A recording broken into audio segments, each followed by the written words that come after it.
आगाह कयो के लाड़काने में बाकरानी रोड ते पुलिस एहलकार जो रेड हलाईंदड़ पोरियत ते तशद्दुद कयो वियो आहे।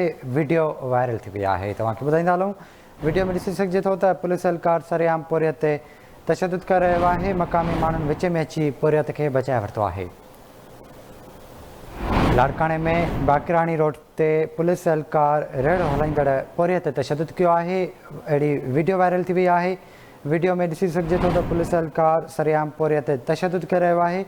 मक़ामी माण्हुनि विच में अची पोरियत खे बचाए वरितो आहे। राब्तो कयो आहे लाड़काने में रशीद समूह सां। रशीद, ॿुधाइजो, पुलिस एहलकार पारां पोरियत ते तशद्दुद कयो वियो आहे, जॾहिं त अहिड़ी वाक़ई जी वीडियो वायरल थी वई आहे। हिन वक़्त ताईं पुलिस एहलकार ख़िलाफ़ का कार्रवाई थी सघी आहे? ॾिसो, बिल्कुलु बिशारत बाकरानी रोड वारो इलाइक़ो आहे जिते रेड़ी ते जेका आहे सब्ज़ी विकिणंदड़ जेको पोरियत आहे उन ते पुलिस एहलकार आहे उन ते तशद्दुद करे रहियो आहे ऐं लतुनि मुखुनि जा उन ते वकारा कया आहिनि पुलिस एहलकार। ऐं उनखे जेको आहे उहो जेको वीडियो आहे उहो वायरल थी वियो आहे।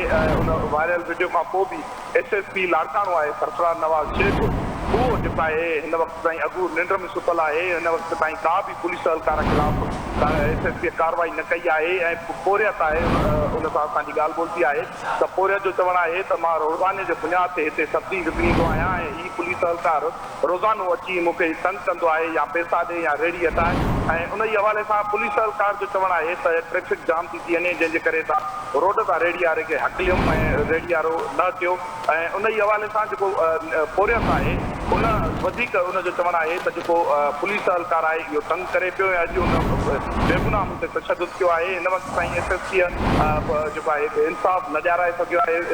SSP ऐं पुलिस जेको एहलकार आहे उन ख़िलाफ़ का बि कार्रवाई न थी आहे।